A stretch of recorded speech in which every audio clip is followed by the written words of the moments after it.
honor tibi sit, Rex Christe Redemptor, cui pueri ledecus,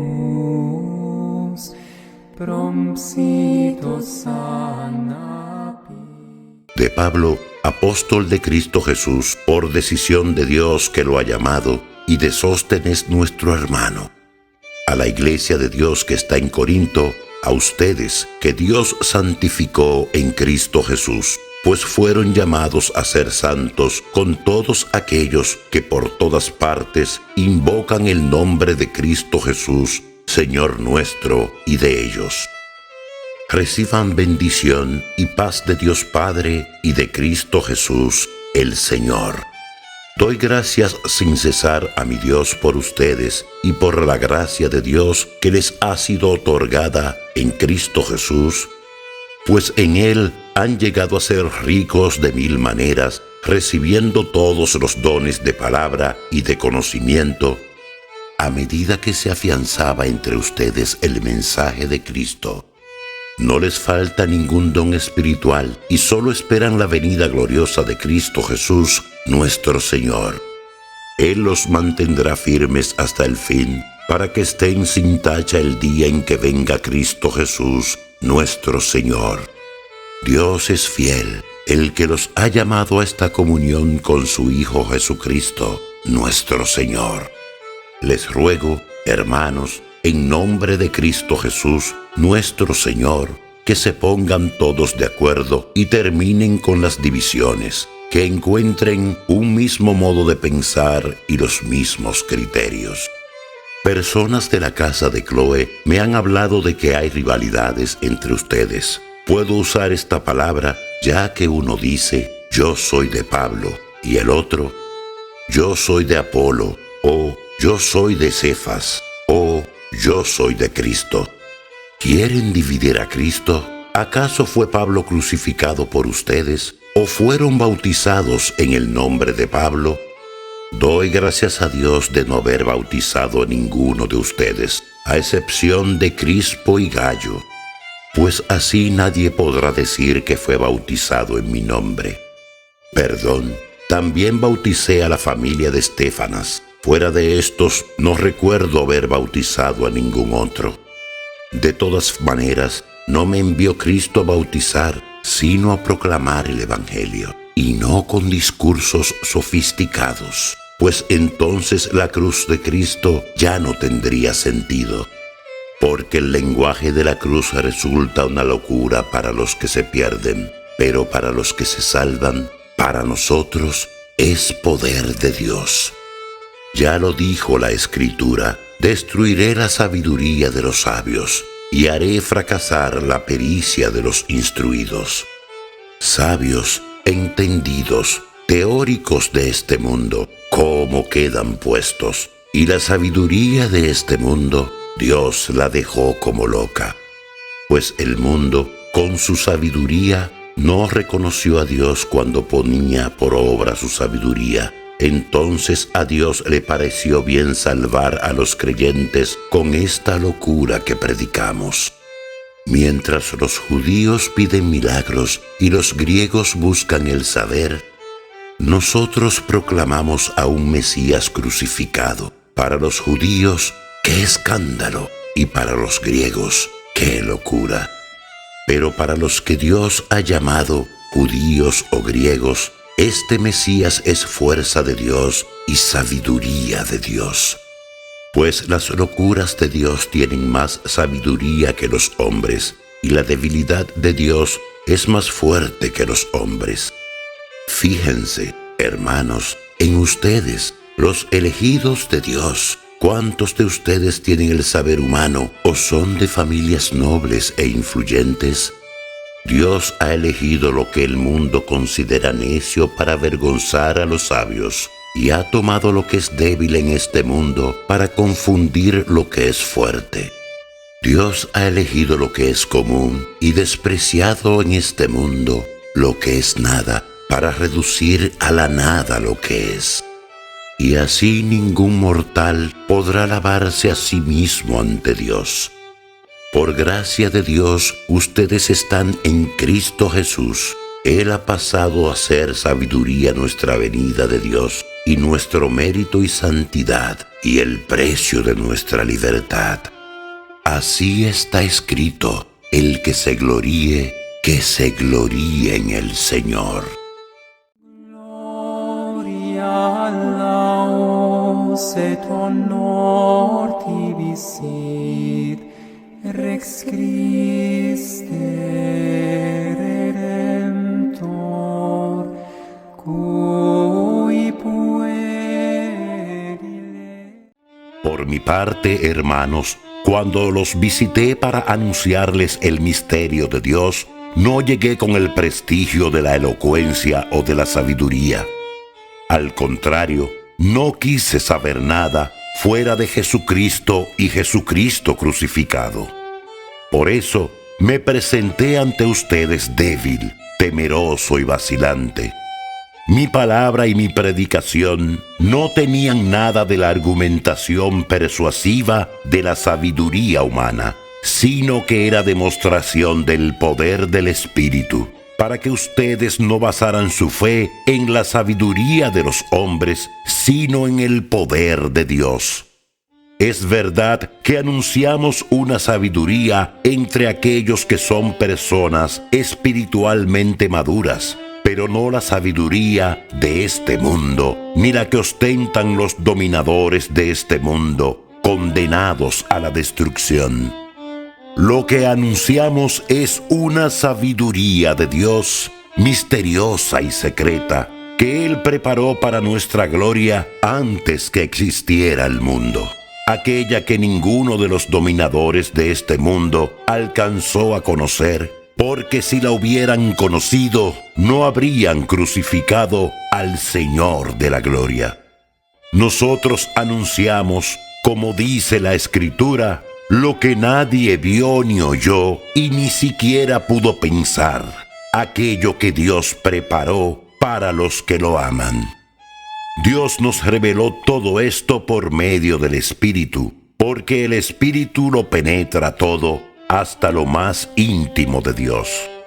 ¿Quién puede conocer lo más íntimo del hombre, sino el Espíritu del mismo hombre? De la misma manera, nadie conoce los secretos de Dios, sino el Espíritu de Dios. Y nosotros no hemos recibido el espíritu del mundo, sino el Espíritu que viene de Dios, para que reconozcamos los dones gratuitos que Dios nos ha dado.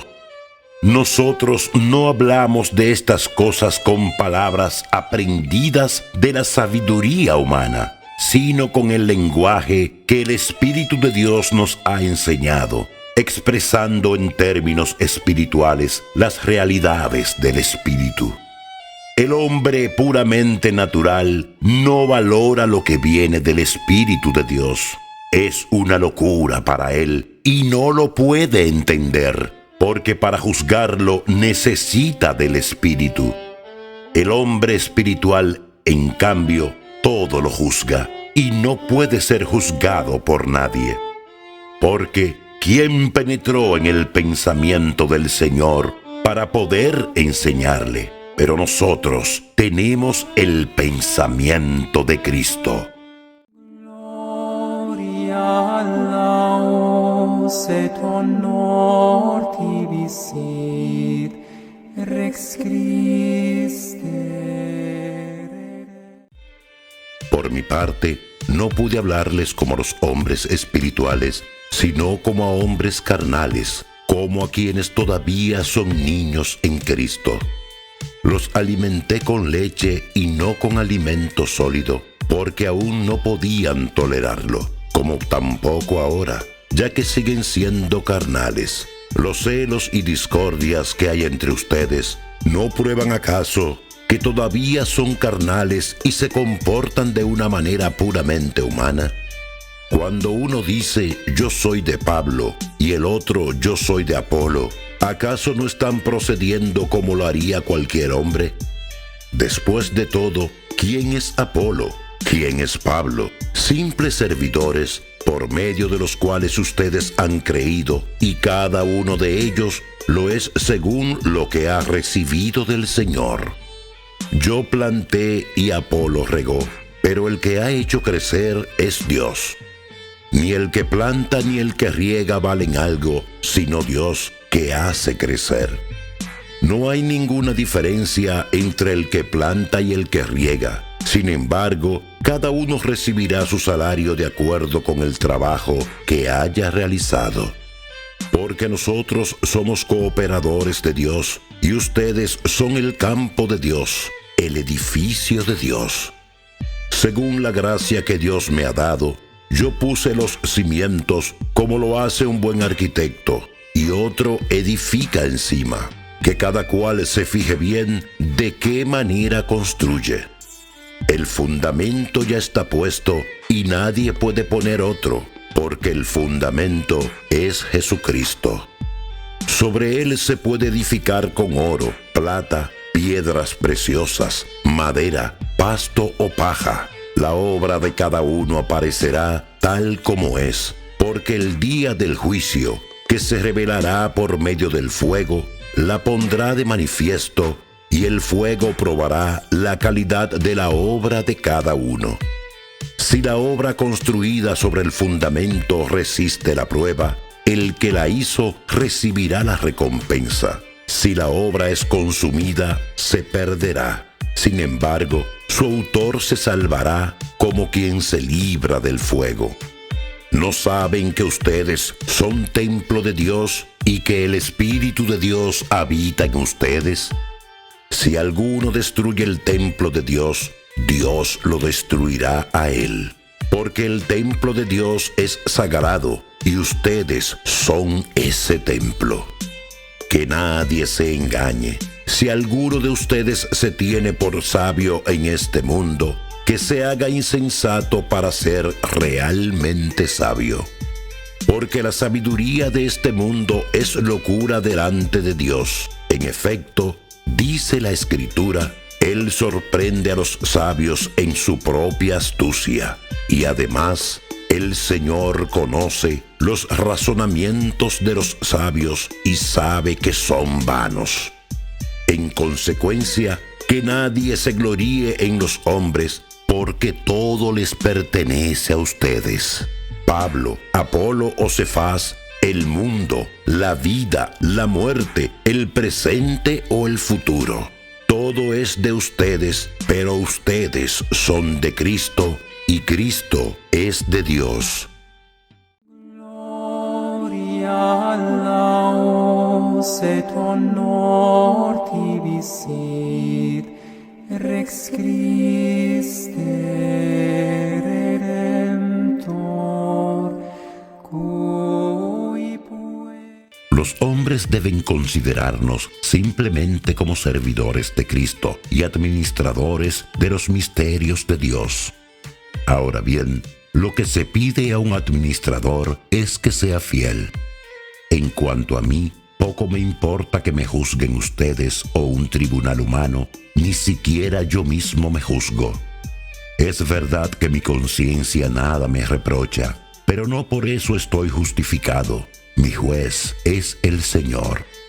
Por eso, no hagan juicios prematuros. Dejen que venga el Señor. Él sacará a la luz lo que está oculto en las tinieblas y manifestará las intenciones secretas de los corazones. Entonces, cada uno recibirá de Dios la alabanza que le corresponda. En todo esto, hermanos, les puse mi ejemplo y el de Apolo, a fin de que aprendan de nosotros el refrán: no vayamos más allá de lo que está escrito. Y así nadie tome partido orgullosamente en favor de uno contra otro. En efecto, ¿con qué derecho te distingues de los demás? ¿Y qué tienes que no hayas recibido? Y si lo has recibido, ¿por qué te glorías como si no lo hubieras recibido? ¿Será que ustedes ya están satisfechos? ¿Será que se han enriquecido o que se han convertido en reyes sin necesidad de nosotros? Ojalá que así fuera, para que nosotros pudiéramos reinar con ustedes. Pienso que a nosotros, los apóstoles, Dios nos ha puesto en el último lugar como condenados a muerte, ya que hemos llegado a ser un espectáculo para el mundo, para los ángeles y los hombres. Nosotros somos tenidos por necios a causa de Cristo, y en cambio, ustedes son sensatos en Cristo. Nosotros somos débiles y ustedes fuertes. Ustedes gozan de prestigio y nosotros somos despreciados. Hasta ahora sufrimos hambre, sed y frío. Somos maltratados y vivimos errantes. Nos agotamos trabajando con nuestras manos. Nos insultan y deseamos el bien. Padecemos persecución y la soportamos. Nos calumnian y consolamos a los demás. Hemos llegado a ser como la basura del mundo, objeto de desprecio para todos hasta el día de hoy. No les escribo estas cosas para avergonzarlos, sino para reprenderlos como a hijos muy queridos. Porque aunque tengan 10,000 preceptores en Cristo, no tienen muchos padres. Soy yo el que los ha engendrado en Cristo Jesús, mediante la predicación de la buena noticia. Les ruego, por tanto, que sigan mi ejemplo. Por esta misma razón les envié a Timoteo, mi hijo muy querido y fiel en el Señor. Él les recordará mis normas de conducta, que son las de Cristo, y que yo enseño siempre en todas las iglesias. Algunos de ustedes, pensando que yo no regresaría, se han llenado de orgullo. Pero pronto iré a verlos, si así lo quiere el Señor, y entonces los juzgaré, no por sus palabras, sino por el poder que tienen. Porque el reino de Dios no es cuestión de palabra, sino de poder. ¿Qué prefieren? ¿Que vaya a verlos con la vara en la mano, o con amor y espíritu de mansedumbre? Gloria laus et honor tibi sit, Rex Christe Redemptor, cui pueri. De hecho, se habla de inmoralidad sexual entre ustedes, y de un caso tal que ni siquiera se da entre los paganos. Uno de ustedes convive con su propia madrastra, y ustedes se sienten orgullosos. Más bien tendrían que estar de duelo y expulsar de entre ustedes a ese pecador. Sepan que ya he juzgado al culpable como si estuviese presente, pues estoy ausente en cuerpo, pero presente en espíritu. Reunidos ustedes y mi espíritu, en el nombre de nuestro Señor Jesús y con su poder, entreguen ese hombre a Satanás, que vengan sobre él desgracias, pero que se salve el espíritu en el día del juicio. ¿No es este el momento de sentirse orgullosos? ¿No saben que un poco de levadura hace fermentar toda la masa?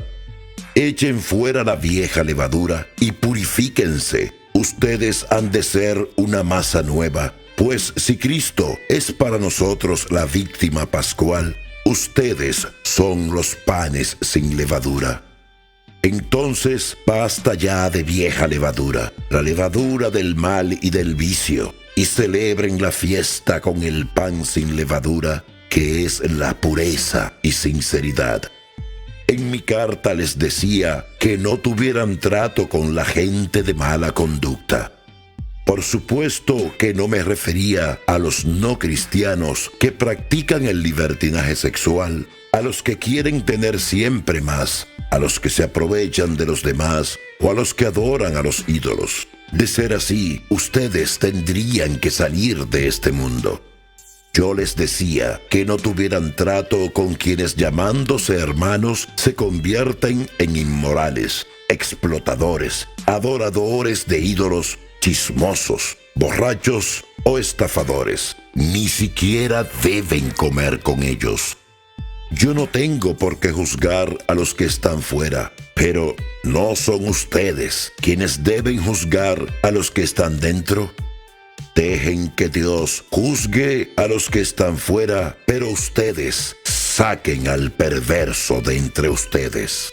Gloria laus et honor tibi sit, Rex Christe Redemptor, cui pueri.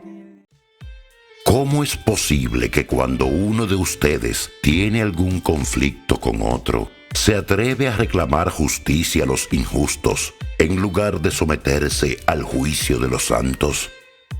¿No saben ustedes que los santos juzgarán al mundo? Y si el mundo va a ser juzgado por ustedes, ¿cómo no van a ser capaces de juzgar asuntos de mínima importancia? ¿Ignoran que vamos a juzgar a los mismos ángeles? Con mayor razón entonces, los asuntos de esta vida. Y pensar que cuando ustedes tienen litigios, buscan como jueces a los que no son nadie para la iglesia. Lo digo para avergonzarlos. Por lo visto, no hay entre ustedes ni siquiera un hombre sensato que sea capaz de servir de árbitro entre sus hermanos.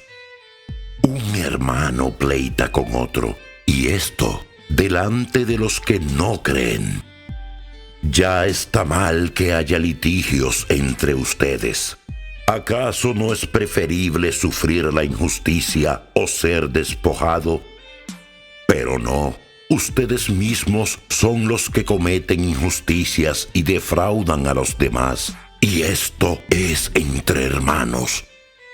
¿Ignoran que los injustos no heredarán el reino de Dios? No se hagan ilusiones, ni los inmorales, ni los idólatras, ni los adúlteros, ni los afeminados, ni los pervertidos, ni los ladrones, ni los avaros, ni los bebedores, ni los difamadores, ni los usurpadores heredarán el reino de Dios.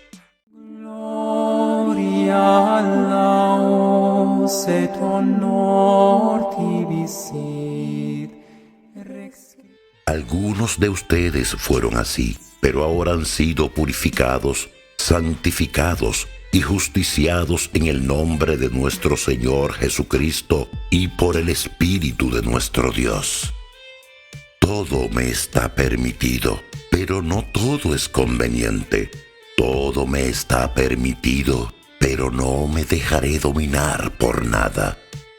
Los alimentos son para el estómago, y el estómago para los alimentos, y Dios destruirá a ambos. Pero el cuerpo no es para la fornicación, sino para el Señor, y el Señor es para el cuerpo.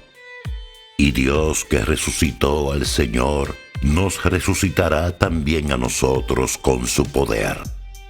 ¿No saben acaso que sus cuerpos son miembros de Cristo? ¿Cómo voy a tomar los miembros de Cristo para convertirlos en miembros de una prostituta? De ninguna manera. ¿No saben que el que se une a una prostituta se hace un solo cuerpo con ella? Porque dice la Escritura, los dos serán una sola carne. En cambio, el que se une al Señor se hace un solo espíritu con Él. Eviten la fornicación. Cualquier otro pecado cometido por el hombre es exterior a su cuerpo, pero el que fornica peca contra su propio cuerpo. ¿O no saben que sus cuerpos son templo del Espíritu Santo, que habita en ustedes y que han recibido de Dios? Por lo tanto, ustedes no se pertenecen, sino que han sido comprados, ¿y a qué precio? Glorifiquen entonces a Dios en sus cuerpos. Gloria laus et honor tibi sit, Rex Christe Redemptor, cui Ahora responderé a lo que ustedes me han preguntado por escrito. ¿Es bueno para el hombre abstenerse de la mujer? Sin embargo, por el peligro de incontinencia, que cada hombre tenga su propia esposa y cada mujer su propio marido. Que el marido cumpla los deberes conyugales con su esposa, de la misma manera la esposa con su marido. La mujer no es dueña de su cuerpo, sino el marido. Tampoco el marido es dueño de su cuerpo, sino la mujer. No se nieguen el uno al otro, a no ser de común acuerdo y por algún tiempo, a fin de poder dedicarse con más intensidad a la oración. Después vuelvan a vivir como antes, para que Satanás no se aproveche de la incontinencia de ustedes y los tiente. Esto que les digo es una concesión y no una orden. Mi deseo es que todo el mundo sea como yo, pero cada uno recibe del Señor su don particular, unos este, otros aquel. A los solteros y a las viudas les aconsejo que permanezcan como yo. Pero si no pueden contenerse, que se casen. Es preferible casarse que arder en malos deseos. A los casados, en cambio, les ordeno, y esto no es mandamiento mío, sino del Señor, que la esposa no se separe de su marido. Si se separa, que no vuelva a casarse, o que se reconcilie con su esposo, y que tampoco el marido abandone a su mujer. En cuanto a las otras preguntas, les digo yo, no el Señor, si un hombre creyente tiene una esposa que no cree, pero ella está dispuesta a convivir con él, que no la abandone. Y si una mujer se encuentra en la misma condición, que tampoco se separe de su esposo. Porque el marido que no tiene fe es santificado por su mujer, y la mujer que no tiene fe es santificada por el marido creyente. Si no fuera así, los hijos de ustedes serían impuros. En cambio, están santificados. Pero si el cónyuge que no cree desea separarse, que lo haga, y en ese caso, el cónyuge creyente no permanece ligado al otro, porque Dios nos ha llamado a vivir en paz. Después de todo, ¿qué sabes tú que eres la esposa, si podrás o no salvar a tu marido, y tu marido, si podrás salvar a tu mujer? Gloria laus et honor tibi sit. Fuera de este caso, que cada uno siga viviendo en la condición que el Señor le asignó y en la que se encontraba cuando fue llamado. Esto es lo que prescribo en todas las iglesias. Si un hombre estaba circuncidado antes que Dios lo llamara, que no oculte la señal de la circuncisión. Si el llamado lo encontró incircunciso, que no se circuncide. Lo que vale no es la circuncisión, sino cumplir los mandamientos de Dios. Que cada uno permanezca en el estado en que se encontraba cuando Dios lo llamó. ¿Eras esclavo al escuchar el llamado de Dios? No te preocupes por ello, y aunque puedas llegar a ser un hombre libre, aprovecha más bien tu condición de esclavo. Porque el que era esclavo cuando el Señor lo llamó, ahora es un hombre libre en el Señor. De la misma manera, el que era libre cuando el Señor lo llamó, ahora es un esclavo de Cristo. Ustedes han sido redimidos, ¿y a qué precio? No se hagan esclavos de los hombres. Hermanos, que cada uno permanezca delante de Dios en el estado en que se encontraba cuando fue llamado. Gloria laus et honor tibi sit. Acerca de la virginidad, no tengo ningún precepto del Señor, pero hago una advertencia, como quien, por la misericordia del Señor, es digno de confianza. Considero que, por las dificultades del tiempo presente, lo mejor para el hombre es vivir sin casarse. Estás unido a una mujer, no te separes de ella. no tienes mujer, no la busques. Si te casas, no pecas, y si una joven se casa, tampoco peca. Pero los que lo hagan sufrirán tribulaciones en su carne que yo quisiera evitarles. Lo que quiero decir, hermanos, es esto: queda poco tiempo. Mientras tanto, los que tienen mujer vivan como si no la tuvieran. Los que lloran como si no lloraran. Los que se alegran como si no se alegraran. Los que compran como si no poseyeran nada. Los que disfrutan del mundo como si no disfrutaran. Porque la apariencia de este mundo es pasajera. Yo quiero que ustedes vivan sin inquietudes. El que no tiene mujer se preocupa de las cosas del Señor, buscando cómo agradar al Señor. En cambio, el que tiene mujer se preocupa de las cosas de este mundo, buscando cómo agradar a su mujer, y así su corazón está dividido. También la mujer soltera, lo mismo que la virgen, se preocupa de las cosas del Señor, tratando de ser santa en el cuerpo y en el espíritu. La mujer casada, en cambio, se preocupa de las cosas de este mundo, buscando cómo agradar a su marido. Les he dicho estas cosas para el bien de ustedes, no para ponerles un obstáculo, sino para que ustedes hagan lo que es más conveniente y se entreguen totalmente al Señor. Si un hombre, encontrándose en plena vitalidad, cree que no podrá comportarse correctamente con la mujer que ama y que debe casarse, que haga lo que le parezca.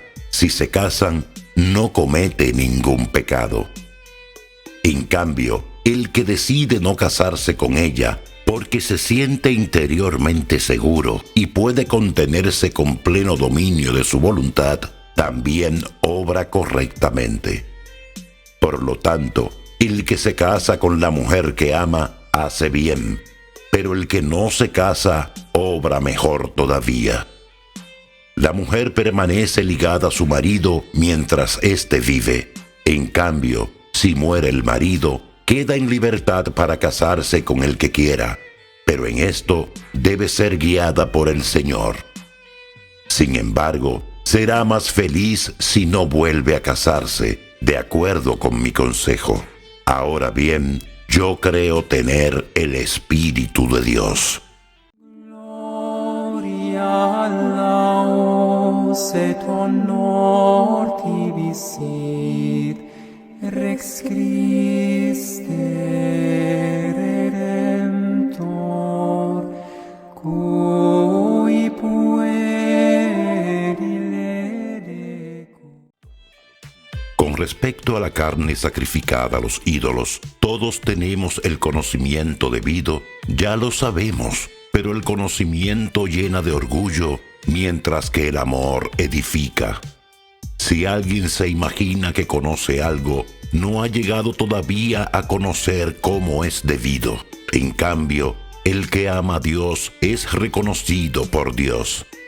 En cuanto a comer la carne sacrificada a los ídolos, sabemos bien que los ídolos no son nada y que no hay más que un solo Dios. Es verdad que algunos son considerados dioses, sea en el cielo o en la tierra. De hecho, hay una cantidad de dioses y una cantidad de señores. Pero para nosotros no hay más que un solo Dios, el Padre, de quien todo procede y a quien nosotros estamos destinados, y un solo Señor, Jesucristo, por quien todo existe y por quien nosotros existimos.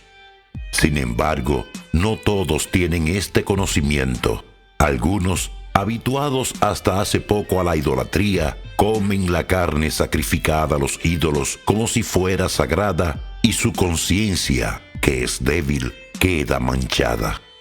Ciertamente, no es un alimento lo que no acerca a Dios, ni por dejar de comer somos menos, ni por comer somos más.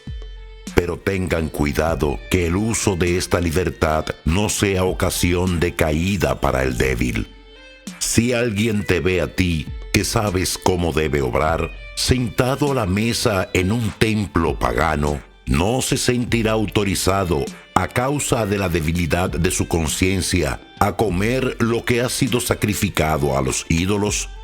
Y así, tú, que tienes el debido conocimiento, haces parecer al débil, ese hermano por el que murió Cristo, pecando de esa manera contra sus hermanos e hiriendo su conciencia que es débil. Ustedes pecan contra Cristo. Por tanto, si un alimento es ocasión de caída para mi hermano, nunca probaré carne a fin de evitar su caída.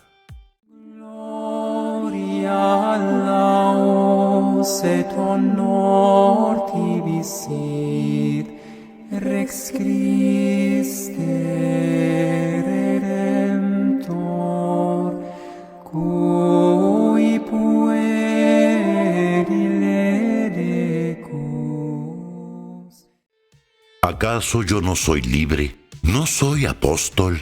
¿No he visto a Jesús nuestro Señor? ¿No son ustedes mi obra en el Señor? Si para otros yo no soy apóstol, lo soy al menos para ustedes, porque ustedes son el sello de mi apostolado en el Señor. Esta es mi defensa contra los que me acusan. ¿Acaso no tenemos derecho a comer y a beber, a viajar en compañía de una mujer creyente, como lo hacen los demás apóstoles, los hermanos del Señor y el mismo Cefas? ¿O bien Bernabé y yo somos los únicos que estamos obligados a trabajar para subsistir? ¿Qué soldado hace una campaña a sus propias expensas? ¿O quién planta una viña y no come de sus frutos? ¿O quién apacienta un rebaño y no se alimenta con la leche de las ovejas?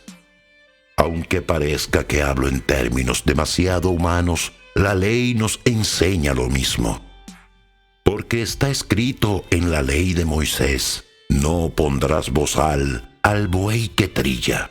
¿Será que Dios se preocupa de los bueyes? ¿No será que Él habla de nosotros? Sí, esto se escribió por nosotros, porque el que ara tiene que arar con esperanza, y el que trilla el grano debe hacerlo con esperanza de recoger su parte. Si nosotros hemos sembrado en ustedes bienes espirituales, ¿qué tiene de extraño que recojamos de ustedes bienes temporales? Si otros tienen este derecho sobre ustedes, ¿no lo tenemos nosotros con más razón? Sin embargo, nunca hemos hecho uso de él. Por el contrario, lo hemos soportado todo para no poner obstáculo a la buena noticia de Cristo. ¿No saben ustedes que los ministros del culto viven del culto y que aquellos que sirven al altar participan del altar? De la misma manera, el Señor ordenó a los que anuncian el Evangelio que vivan del Evangelio. A pesar de todo, no he usado de ninguno de estos derechos, y no les digo esto para aprovecharme ahora de ellos. Antes preferiría morir. No, nadie podrá privarme de este motivo de gloria. Si anuncio el Evangelio, no lo hago para gloriarme. Al contrario, es para mí una necesidad imperiosa. Ay de mí si no predicara el Evangelio. Si yo realizara esta tarea por iniciativa propia, merecería ser recompensado, pero si lo hago por necesidad, quiere decir que se me ha confiado una misión. ¿Cuál es entonces mi recompensa? Predicar gratuitamente la buena noticia, renunciando al derecho que esa buena noticia me confiere. En efecto, siendo libre, me hice esclavo de todos para ganar al mayor número posible. Me hice judío con los judíos para ganar a los judíos. Me sometí a la ley con los que están sometidos a ella, aunque yo no lo estoy, a fin de ganar a los que están sometidos a la ley. Y con los que no están sometidos a la ley, Yo, que no vivo al margen de la ley de Dios, porque estoy sometido a la ley de Cristo, me hice como uno de ellos, a fin de ganar a los que no están sometidos a la ley. Y me hice débil con los débiles, para ganar a los débiles. Me hice todo para todos, para ganar por lo menos a algunos, a cualquier precio. Y todo esto por amor a la buena noticia, a fin de poder participar de sus bienes. ¿No saben que en el estadio todos corren, pero uno solo gana el premio? Corran entonces, de manera que lo ganen. Los atletas se privan de todo y lo hacen para obtener una corona que se marchita. Nosotros, en cambio, por una corona incorruptible. Así, yo corro, pero no sin saber a dónde. Peleo, no como el que da golpes en el aire. Al contrario, castigo mi cuerpo y lo tengo sometido, no sea que, después de haber predicado a los demás, yo mismo quede descalificado. Gloria laus et honor tibi sit, Rex Christe Redemptor, cui pueri ledecum. Porque no deben ignorar, hermanos, que todos nuestros padres fueron guiados por la nube y todos atravesaron el mar. Y para todos, la marcha bajo la nube y el paso del mar fue un bautismo que los unió a Moisés. También todos comieron la misma comida y bebieron la misma bebida espiritual. En efecto, bebían el agua de una roca espiritual que los acompañaba, y esa roca era Cristo. A pesar de esto, muy pocos de ellos fueron agradables a Dios, porque sus cuerpos quedaron tendidos en el desierto. Todo esto aconteció simbólicamente para ejemplo nuestro, a fin de que no nos dejemos arrastrar por los malos deseos, como lo hicieron nuestros padres. No adoren falsos dioses, como hicieron algunos de ellos, según leemos en la Escritura. El pueblo se sentó a comer y a beber, y luego se levantó para divertirse. No forniquemos como algunos de ellos, y por eso, en castigo, murieron 23,000 en un solo día. No provoquemos al Señor como hicieron algunos de ellos, y perecieron víctimas de las serpientes. No nos rebelemos contra Dios como algunos de ellos, por lo cual murieron víctimas del ángel exterminador. Todo esto les sucedió simbólicamente y está escrito para que nos sirva de lección a los que vivimos en el tiempo final. Por eso, el que se cree muy seguro, cuídese de no caer. Hasta ahora, ustedes no tuvieron tentaciones que superen sus fuerzas humanas. Dios es fiel y Él no permitirá que sean tentados más allá de sus fuerzas. Al contrario, en el momento de la tentación, les dará el medio de librarse de ella y los ayudará a soportarla.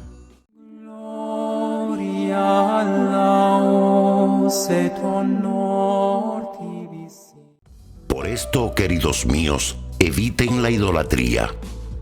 Les hablo como a gente sensata. Juzguen ustedes mismos lo que voy a decirles.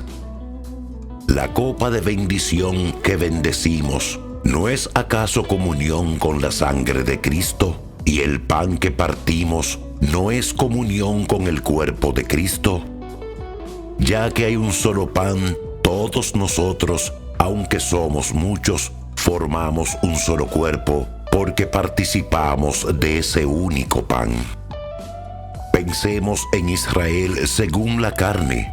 Aquellos que comen las víctimas, ¿no están acaso en comunión con el altar? ¿Quiero decir con esto que la carne sacrificada a los ídolos tiene algún valor o el ídolo es algo? No, afirmo sencillamente que los paganos ofrecen sus sacrificios a los demonios y no a Dios. Ahora bien, yo no quiero que ustedes entren en comunión con los demonios. Ustedes no pueden beber de la copa del Señor y de la copa de los demonios. Tampoco pueden sentarse a la mesa del Señor y a la mesa de los demonios. ¿O es que queremos provocar los celos del Señor? ¿Pretendemos ser más fuertes que Él? Todo está permitido, pero no todo es conveniente. Todo está permitido, pero no todo es edificante. Que nadie busque su propio interés, sino el de los demás. Coman de todo lo que se vende en el mercado, sin hacer averiguaciones por escrúpulos de conciencia. Porque del Señor es la tierra y todo lo que hay en ella. Si un pagano los invita a comer y ustedes aceptan, coman de todo aquello que les sirvan, sin preguntar nada por motivos de conciencia. Pero si alguien les dice, esto ha sido sacrificado a los ídolos, entonces no lo coman, en consideración del que los previno y por motivos de conciencia. Me refiero a la conciencia de ellos, no a la de ustedes. ¿Acaso mi libertad va a ser juzgada por la conciencia de otro? Si yo participo de la comida habiendo dado gracias, ¿seré reprendido por aquello mismo de lo que he dado gracias? En resumen, sea que ustedes coman, sea que beban, o cualquier cosa que hagan, háganlo todo para la gloria de Dios. No sea motivo de escándalo ni para los judíos, ni para los paganos, ni tampoco para la iglesia de Dios. Hagan como yo, que me esfuerzo por complacer a todos en todas las cosas, no buscando mi interés personal, sino el del mayor número, para que puedan salvarse. Gloria laus et honor tibi sit, Rex Christe Redemptor. Sigan mi ejemplo, así como yo sigo el ejemplo de Cristo. Gloria laus et honor. Los felicito porque siempre se acuerdan de mí y guardan las tradiciones tal como yo se las he transmitido. Sin embargo, quiero que sepan esto. Cristo es la cabeza del hombre. La cabeza de la mujer es el hombre y la cabeza de Cristo es Dios. En consecuencia, el hombre que ora o profetiza con la cabeza cubierta deshonra a su cabeza, y la mujer que ora o profetiza con la cabeza descubierta deshonra a su cabeza, exactamente como si estuviera rapada. Si una mujer no se cubre con el velo, que se corte el cabello. Pero si es deshonroso para una mujer cortarse el cabello o raparse, que se ponga el velo. El hombre no debe cubrir su cabeza, porque él es la imagen y el reflejo de Dios, mientras que la mujer es el reflejo del hombre. En efecto, no es el hombre el que procede de la mujer, sino la mujer del hombre. Ni fue creado el hombre a causa de la mujer, sino la mujer a causa del hombre. Por esta razón, la mujer debe tener sobre su cabeza un signo de sujeción, por respeto a los ángeles. Por supuesto que para el Señor, la mujer no existe sin el hombre, ni el hombre sin la mujer. Porque si la mujer procede del hombre, a su vez, el hombre nace de la mujer y todo procede de Dios. Juzguen por ustedes mismos. ¿Les parece conveniente que la mujer ore con la cabeza descubierta? ¿Acaso la misma naturaleza no nos enseña que es una vergüenza para el hombre dejarse el cabello largo, mientras que para la mujer es una gloria llevarlo así? Porque la cabellera le ha sido dada a manera de velo. Por lo demás, si alguien es amigo de discusiones, le advertimos que entre nosotros se acostumbra a usar el velo y también en las iglesias de Dios. Gloria laus et honor. Y ya que les hago esta advertencia, no puedo felicitarlos por sus reuniones, que en lugar de beneficiarlos, los perjudican. Ante todo, porque he oído decir que cuando celebran sus asambleas hay discusiones entre ustedes, y en parte lo creo. Sin embargo, es preciso que se formen partidos entre ustedes, para que se pongan de manifiesto los que tienen verdadera virtud. Cuando se reúnen, lo que menos hacen es comer la cena del Señor, porque apenas se sientan a la mesa, cada uno se apresura a comer su propia comida, y mientras uno pasa hambre, el otro se pone ebrio. ¿Acaso no tienen sus casas para comer y beber? ¿O tampoco aprecio tienen a la iglesia de Dios, que quieren hacer pasar vergüenza a los que no tienen nada? ¿Qué les diré? ¿Los voy a alabar? En esto no puedo alabarlos. Lo que yo recibí del Señor y a mi vez le he transmitido es lo siguiente. El Señor Jesús, la noche en que fue entregado, tomó el pan, dio gracias, lo partió y dijo: esto es mi cuerpo, que se entrega por ustedes. Hagan esto en memoria mía.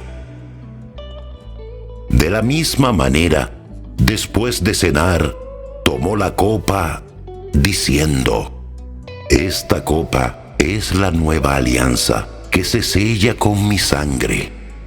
Siempre que la beban, háganlo en memoria mía. Y así, siempre que coman este pan y beban esta copa, proclamarán la muerte del Señor hasta que Él vuelva. Por eso, el que coma el pan o beba de la copa del Señor indignamente, tendrá que dar cuenta del cuerpo y de la sangre del Señor. Que cada uno se examine a sí mismo antes de comer este pan y beber esta copa, porque si come y bebe sin discernir el cuerpo del Señor, come y bebe su propia condenación. Por eso, entre ustedes hay muchos enfermos y débiles, y son muchos los que han muerto. Si nos examinamos a nosotros mismos, no seríamos condenados.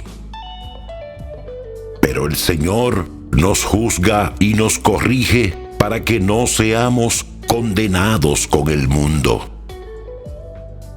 Así, hermanos, cuando se reúnan para participar de la cena, espérense unos a otros. Y si alguien tiene hambre, que coma en su casa, para que sus asambleas no sean motivo de condenación. Lo demás lo arreglaré cuando vaya. Gloria laus et honor tibi sit, Rex Christe Redemptor, cui pueri ledecus. Con relación a los dones espirituales, no quiero, hermanos, que ustedes vivan en la ignorancia. Ustedes saben que cuando todavía eran paganos, se dejaban arrastrar ciegamente al culto de dioses inanimados. Por eso les aseguro que nadie, movido por el Espíritu de Dios, puede decir, maldito sea Jesús. Y nadie puede decir, Jesús es el Señor, si no está impulsado por el Espíritu Santo. Ciertamente hay diversidad de dones, pero todos proceden del mismo Espíritu. Hay diversidad de ministerios, pero un solo Señor. Hay diversidad de actividades, pero es el mismo Dios el que realiza todo en todos. En cada uno, el Espíritu se manifiesta para el bien común. El Espíritu da a uno la sabiduría para hablar, a otro la ciencia para enseñar, según el mismo Espíritu, a otro la fe, también el mismo Espíritu. A este se le da el don de curar, siempre en ese único Espíritu. A aquel el don de hacer milagros, a uno el don de profecía, a otro el don de juzgar sobre el valor de los dones del Espíritu, a este el don de lenguas, a aquel el don de interpretarlas. Pero en todo esto es el mismo y único Espíritu el que actúa, distribuyendo sus dones a cada uno en particular como Él quiere. Así como el cuerpo tiene muchos miembros y sin embargo es uno, y estos miembros, a pesar de ser muchos, no forman sino un solo cuerpo, así también sucede con Cristo. Porque todos hemos sido bautizados en un solo espíritu para formar un solo cuerpo, judíos y griegos, esclavos y hombres libres. Y todos hemos bebido de un mismo espíritu. El cuerpo no se compone de un solo miembro, sino de muchos. Si el pie dijera, como no soy mano, no formo parte del cuerpo, ¿acaso por eso no seguiría siendo parte de él? Y si el oído dijera, ya que no soy ojo, no formo parte del cuerpo, ¿acaso dejaría de ser parte de él? Si todo el cuerpo fuera ojo, ¿dónde estaría el oído? Y si todo fuera oído, ¿dónde estaría el olfato? Pero Dios ha dispuesto a cada uno de los miembros en el cuerpo según un plan establecido. Porque si todos fueran un solo miembro, ¿dónde estaría el cuerpo? De hecho, hay muchos miembros, pero el cuerpo es uno solo. El ojo no puede decir a la mano, no te necesito, ni la cabeza a los pies, no tengo necesidad de ustedes.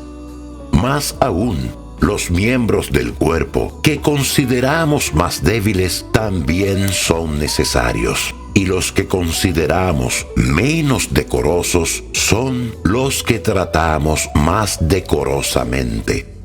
Así, nuestros miembros menos dignos son tratados con mayor respeto, ya que los otros no necesitan ser tratados de esa manera. Pero Dios dispuso el cuerpo dando mayor honor a los miembros que más lo necesitan, a fin de que no haya divisiones en el cuerpo, sino que todos los miembros sean mutuamente solidarios. Un miembro sufre, todos los demás sufren con él. Un miembro es enaltecido, todos los demás participan de su alegría. Ustedes son el cuerpo de Cristo y cada uno en particular miembros de ese cuerpo. En la iglesia hay algunos que han sido establecidos por Dios, en primer lugar como apóstoles, en segundo lugar como profetas, en tercer lugar como doctores. Después vienen los que han recibido el don de hacer milagros, el don de curar, el don de socorrer a los necesitados, el don de gobernar y el don de lenguas. ¿Acaso todos son apóstoles? ¿Todos profetas? ¿Todos doctores? ¿Todos hacen milagros? ¿Todos tienen el don de curar? ¿Todos tienen el don de lenguas o el don de interpretarlas? Ustedes, por su parte, aspiren a los dones más perfectos. Y ahora voy a mostrarles un camino más perfecto todavía. Gloria laus et honor tibi sit, Rex Christe Redemptor, cui puerile decus. Aunque yo hablara todas las lenguas de los hombres y de los ángeles, si no tengo amor, soy como una campana que resuena o un platillo que retiñe. Aunque tuviera el don de la profecía y conociera todos los misterios y toda la ciencia, aunque tuviera toda la fe, una fe capaz de trasladar montañas, si no tengo amor, no soy nada. Aunque repartiera todos mis bienes para alimentar a los pobres y entregara mi cuerpo a las llamas, si no tengo amor, no me sirve de nada. El amor es paciente, es servicial. El amor no es envidioso, no hace alarde, no se envanece, no procede con bajeza, no busca su propio interés, no se irrita, no tiene en cuenta el mal recibido, no se alegra de la injusticia, sino que se regocija con la verdad. El amor todo lo disculpa, todo lo cree, todo lo espera, todo lo soporta. El amor no pasará jamás. Las profecías acabarán, el don de lenguas terminará, la ciencia desaparecerá, porque nuestra ciencia es imperfecta y nuestras profecías limitadas. Cuando llegue lo que es perfecto, cesará lo que es imperfecto. Mientras yo era niño, hablaba como un niño, sentía como un niño, razonaba como un niño. Pero cuando me hice hombre, dejé a un lado las cosas de niño. Ahora vemos como en un espejo confusamente. Después veremos cara a cara. Ahora conozco todo imperfectamente. Después conoceré cómo Dios me conoce a mí. En una palabra, ahora existen tres cosas: la fe, la esperanza y el amor. Pero la más grande de todas es el amor. Gloria laus et honor tibi sit,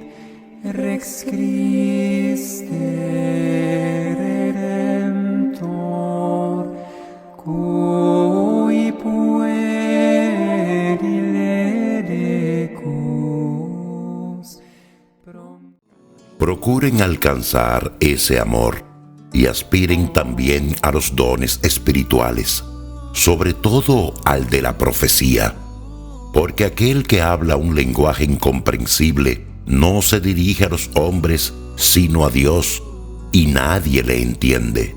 Dice en éxtasis cosas misteriosas. En cambio, el que profetiza habla a los hombres para edificarlos, exhortarlos y reconfortarlos. El que habla un lenguaje incomprensible se edifica a sí mismo, pero el que profetiza edifica a la comunidad.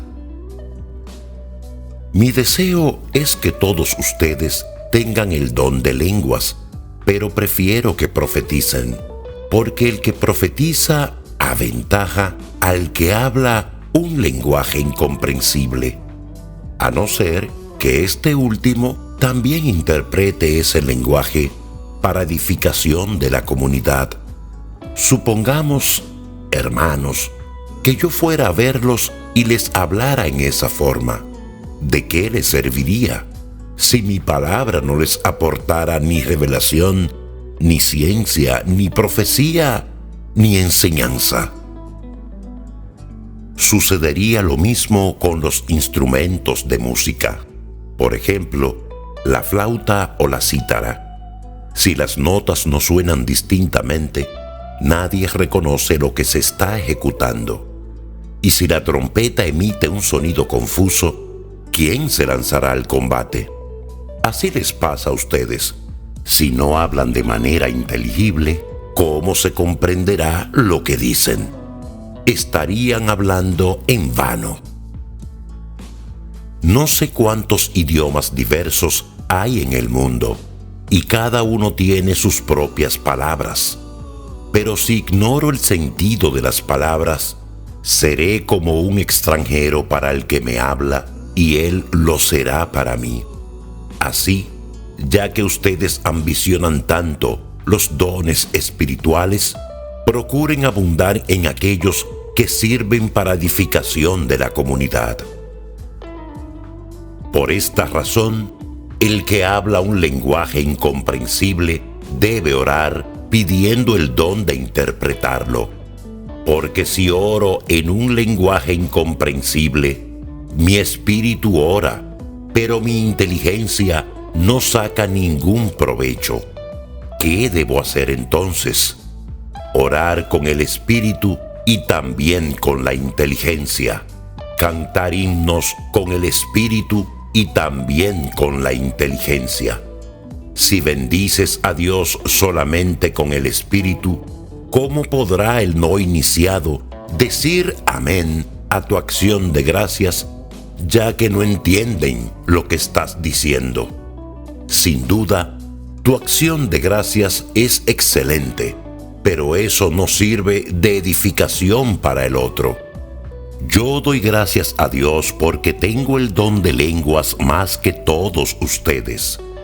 Sin embargo, cuando estoy en la asamblea, prefiero decir 5 palabras inteligibles para instruir a los demás que 10,000 en un lenguaje incomprensible. Hermanos, no sean como niños para juzgar, séanlo para la malicia, pero juzguen como personas maduras. En la ley está escrito: yo hablaré a este pueblo en lenguas extrañas y por boca de extranjeros. Con todo, ni aun así me escucharán, dice el Señor. Esto quiere decir que el don de lenguas es un signo, no para los que creen, sino para los que se niegan a creer. La profecía, en cambio, es para los que tienen fe. Por otra parte, si al reunirse la asamblea, todos se ponen a hablar en un lenguaje incomprensible y entran algunos que no están iniciados o no son creyentes, seguramente pensarán que ustedes están locos. En cambio, si todos profetizan y entra alguno de esos hombres, todos podrán convencerlo y examinarlo. Así quedarán manifiestos los secretos de su corazón, y él, cayendo de rodillas, adorará a Dios y proclamará que Dios está realmente entre ustedes. Hermanos, ¿qué conclusión sacaremos de todo esto? Cuando se reúnen, uno puede cantar salmos, otro enseñar, o transmitir una revelación, o pronunciar un discurso en un lenguaje incomprensible, o dar la interpretación del mismo. Que todo sirva para la edificación común. ¿Se tiene el don de lenguas? Que hablen 2, o a lo sumo 3, y por turno, y que alguien interprete. Si no hay intérprete, que se callen, y que cada uno hable consigo mismo y con Dios. Con respecto a los profetas, que hablen 2 o 3, y que los demás juzguen lo que ellos dicen. Si algún otro asistente recibe una revelación, que se calle el que está hablando. Así todos tendrán oportunidad de profetizar uno por uno, para que todos sean instruidos y animados. Los que tienen el don de profecía deben ser capaces de controlar su inspiración, porque Dios quiere la paz y no el desorden. Como en todas las iglesias de los santos, que las mujeres permanezcan calladas durante las asambleas. A ellas no les está permitido hablar, que se sometan, como lo manda la ley. Si necesitan alguna aclaración, que le pregunten al marido en su casa, porque no está bien que la mujer hable en las asambleas. ¿Acaso la palabra de Dios ha salido de ustedes, o ustedes son los únicos que la han recibido? Si alguien se tiene por profeta o se cree inspirado por el Espíritu, reconozca en esto que les escribo un mandato del Señor. Y si alguien no lo reconoce como tal, es porque Dios no lo ha reconocido a él. En conclusión, hermanos, aspiren al don de la profecía y no impidan que se hable en un lenguaje incomprensible, pero todo debe hacerse con decoro y ordenadamente. Gloria laus et honor tibi sit, Rex Christe Redemptor, cui pueri ledecus promsi. Hermanos, les recuerdo la buena noticia que yo les he predicado, que ustedes han recibido y a la cual permanecen fieles. Por ella son salvados, si la conservan tal como yo se la anuncié. De lo contrario, habrán creído en vano. Les he transmitido en primer lugar lo que yo mismo recibí. Cristo murió por nuestros pecados conforme a la Escritura. Fue sepultado y resucitó al tercer día, de acuerdo con la Escritura. Se apareció a Pedro y después a los 12. Luego se apareció a más de 500 hermanos al mismo tiempo, la mayor parte de los cuales viven aún y algunos han muerto. Además, se apareció a Santiago y de nuevo a todos los apóstoles. Por último, se me apareció también a mí, que soy como el fruto de un aborto, porque yo soy el último de los apóstoles y ni siquiera merezco ser llamado apóstol, ya que he perseguido a la iglesia de Dios. pero por la gracia de Dios soy lo que soy, y su gracia no fue estéril en mí, sino que yo he trabajado más que todos ellos, aunque no he sido yo, sino la gracia de Dios que está conmigo. En resumen, tanto ellos como yo predicamos lo mismo, y esto es lo que ustedes han creído. Gloria laus et honor tibi sit. Si se anuncia que Cristo resucitó de entre los muertos, ¿cómo algunos de ustedes afirman que los muertos no resucitan? Si no hay resurrección, Cristo no resucitó. Y si Cristo no resucitó, es vana nuestra predicación y vana también la fe de ustedes. Incluso seríamos falsos testigos de Dios porque atestiguamos que Él resucitó a Jesucristo, lo que es imposible si los muertos no resucitan. Porque si los muertos no resucitan, tampoco Cristo resucitó. Y si Cristo no resucitó, la fe de ustedes es inútil y sus pecados no han sido perdonados.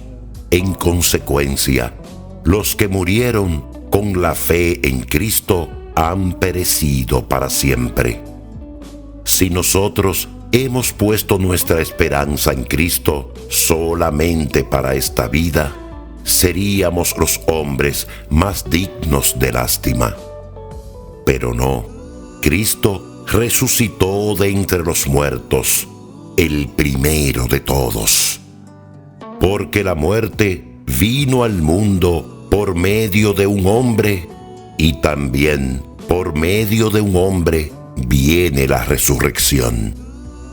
En efecto, así como todos mueren en Adán, así también todos revivirán en Cristo, cada uno según el orden que le corresponde.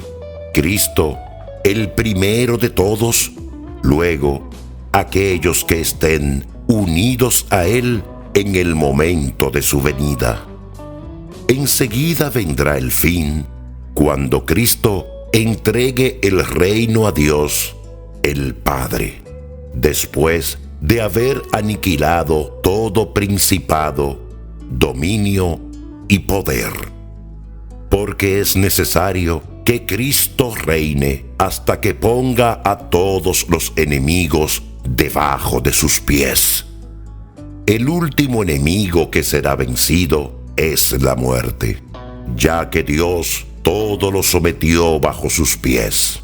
Pero cuando Él diga, todo está sometido, será evidentemente a excepción de aquel que le ha sometido todas las cosas.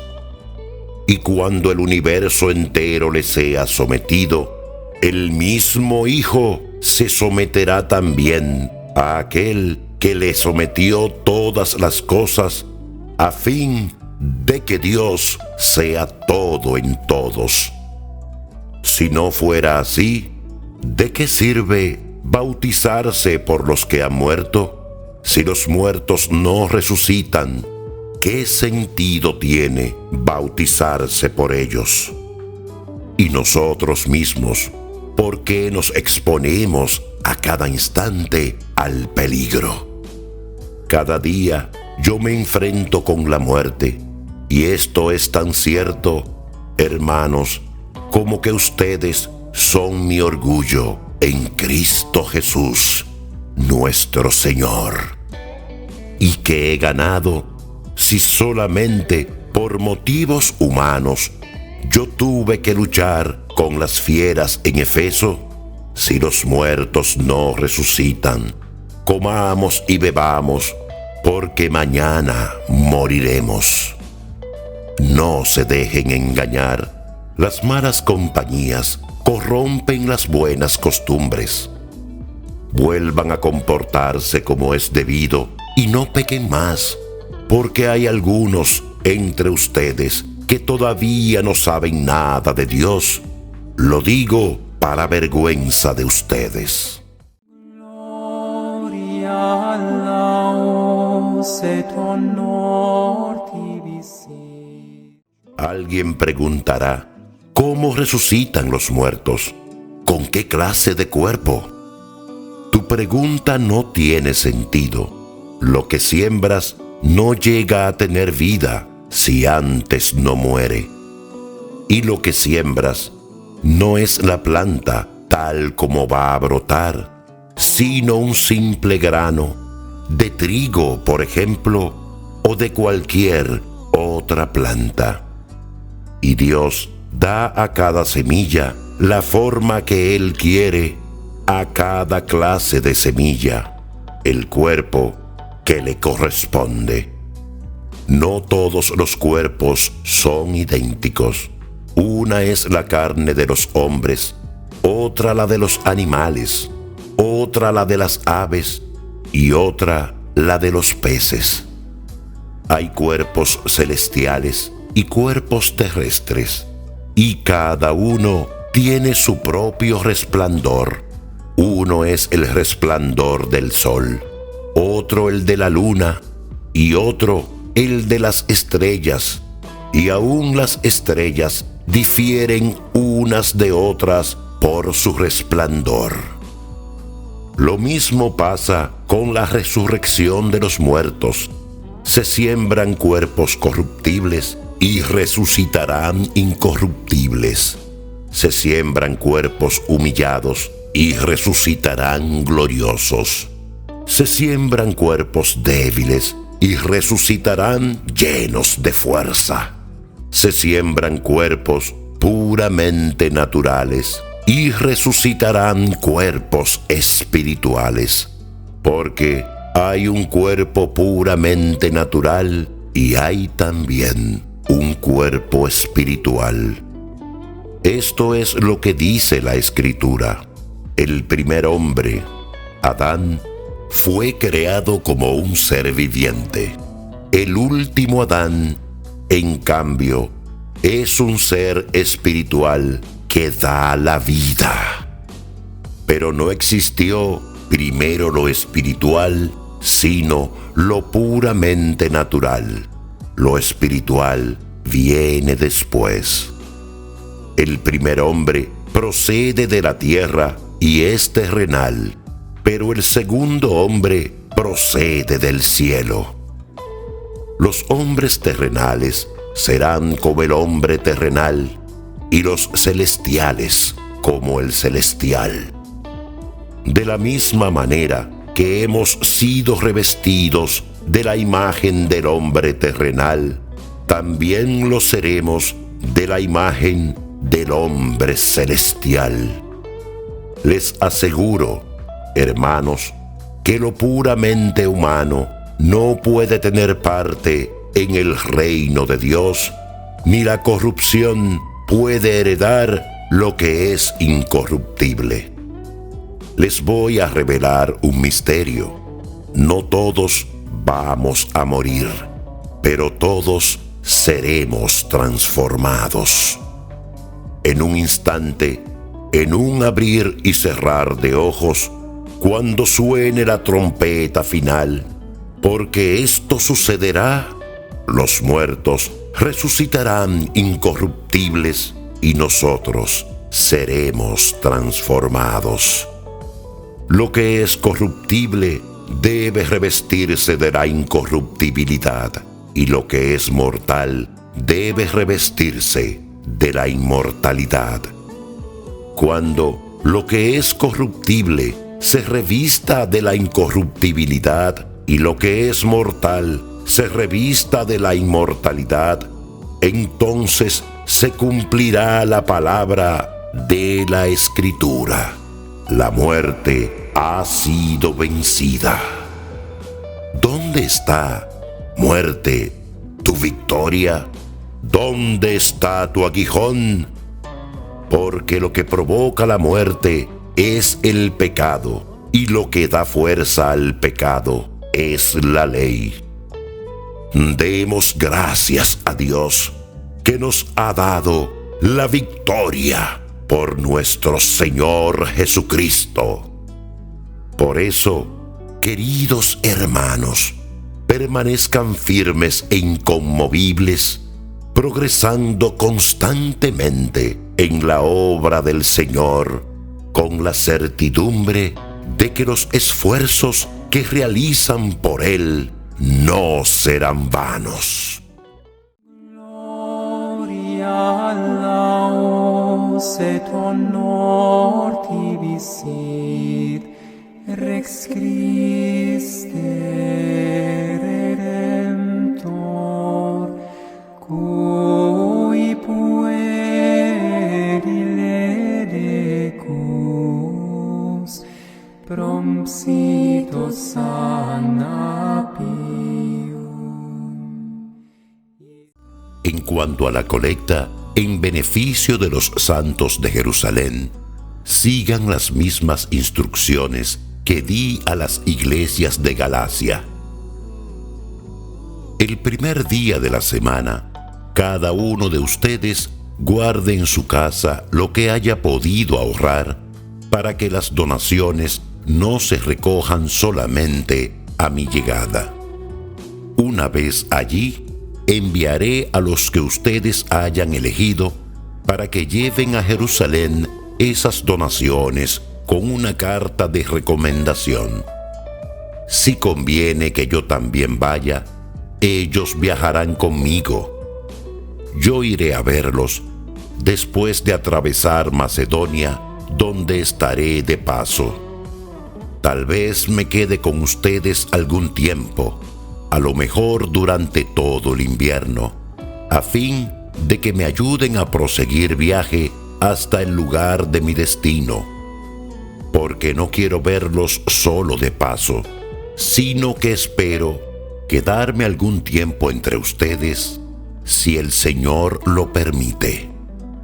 Mientras tanto, permaneceré en Efeso hasta Pentecostés, ya que se ha abierto una gran puerta para mi predicación, aunque los adversarios son numerosos. Si llega antes Timoteo, procuren que permanezca entre ustedes sin ninguna clase de temor, porque él trabaja en la obra del Señor de la misma manera que yo. Que nadie lo menosprecie. Ofrézcanle los medios necesarios para que se reúna conmigo, porque yo lo estoy esperando con los hermanos. En cuanto a nuestro hermano Apolo, le insistí mucho para que fuera a visitarlos junto con los hermanos, pero él se negó rotundamente a hacerlo por ahora. Irá cuando se le presente la ocasión. Estén atentos, permanezcan firmes en la fe, compórtense varonilmente, sean fuertes. Todo lo que hagan, háganlo con amor. Una recomendación más. Hermanos, ustedes saben que Estéfanas y su familia, los primeros que abrazaron la fe en Acaya, han decidido consagrarse al servicio de los hermanos. Por eso, les ruego que ustedes, a su vez, sean solícitos con ellos, y no solo con ellos, sino con todos los que colaboran en sus trabajos y esfuerzos. Yo me alegré con la visita de Estéfanas, de Fortunato y de Acaico. Ellos llenaron el vacío que ustedes habían dejado y han tranquilizado mi espíritu y el de ustedes. Sepan apreciarlos como corresponde. Las iglesias de la provincia de Asia les envían saludos. También los saludan en el Señor Aquila y Priscila, junto con los hermanos que se congregan en su casa. Todos los hermanos les envían saludos, Salúdense los unos a los otros con un beso santo. Este es mi saludo, de puño y letra, Pablo. Si alguien no ama al Señor, que sea maldito. El Señor viene. Que la gracia del Señor Jesús permanezca con ustedes. Yo los amo a todos ustedes en Cristo Jesús. Palabra de Dios. Te alabamos, Señor.